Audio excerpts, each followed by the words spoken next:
The new engines looked very smart. One was called Sir Handel, and the other Peter Sam. "What a small shed," grumbled Sir Handel. "This won't do at all." "I think it's nice," said Peter Sam. "Huh!" grunted Sir Handel. "What's that rubbish?" "Shush, shush," said Peter Sam. "That's Skarloey, the famous old engine." "I'm sorry, Skarloey," he whispered. "Sir Handel's upset now, but he's quite nice, really." Skarloey felt sorry for Peter Sam. "No, Sir Handel," said the farmer next morning. "We'll get you ready." "I'm tired," he yawned. "Let Peter Sam go. He'd love it." "No," said the farmer. "Owner's orders, you're first." "Oh, well," said Sir Handel sulkily. "I suppose I must." When his driver arrived, Sir Handel puffed away to fetch the coaches. "Whatever next?" he snorted. "Those aren't coaches. They're cattle trucks." "Ooh!" screamed Agnes, Ruth, Lucy, Jemima, and Beatrice. "What a horrid engine!" "It's not what I'm used to," clanked Sir Handel rebelliously, making for the station. He rolled to the platform just as Gordon arrived. "Hello," he said. "Who are you?" "I'm Gordon. Who are you?" "I'm Sir Handel. Yes, I've heard of you. You're an express engine, I believe." "So am I, but I'm used to bogey coaches, not these cattle trucks." "Do you have bogey coaches?" "Oh, yes, I see you do. We must have a chat sometime. Sorry I can't stop. Must keep time, you know." And he puffed off, leaving Gordon at a loss for words. Come along, he puffed. "Cattle trucks, grumbled the coaches. "We'll pay him out,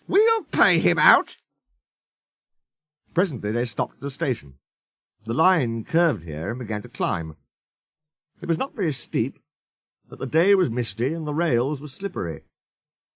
"Hold back," whispered Agnes to Ruth. "Hold back," whispered Ruth to Jemima. "Hold back," whispered Jemima to Lucy. "Hold back," whispered Lucy to Beatrice. And they giggled as the handle started and their couplings tightened. Come on! He puffed as his wheels slipped on the greasy rails. Come on! His wheels were spinning, but the coaches pulled him back, and the train stopped on the hill beyond the station. "I can't do it, he grumbled. "I'm used to sensible bogey coaches, not these bumpy cattle trucks." The guard came up. "I think the coaches are up to something," he told the driver. So they decided to bring the train down again to a level piece of line, to give Sir Handel a good start. The guard helped the fireman put sand on the rails, and Sir Handel made a tremendous effort. The coaches tried hard to drag him back, but he puffed and pulled so hard that they were soon over the top and away on their journey. The thin controller was severe with Sir Handel that night. "You are a troublesome engine," he said. "You are rude, conceited, and much too big for your wheels. Next time I shall punish you severely." Sir Handel was impressed, and behaved well for several days. Then, one morning, he took the train to the top station. He was cross. It was Peter Sam's turn, but the thin controller had made him go instead. "We'll leave the coaches," said his driver, "and fetch some trucks from the quarry." "Trucks!" snorted Sir Handel. "Trucks!" "Yes," his driver repeated. "Trucks." Sir Handel jerked forward. "I won't," he muttered. "So there." He lurched bumped and stopped. His driver and fireman got out. "Told you," said Sir Handel triumphantly.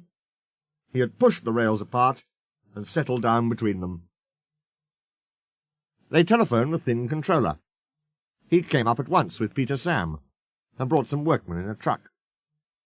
Then he and the fireman took Peter Sam home with the coaches, while the driver and workmen put Sir Handel back on the rails.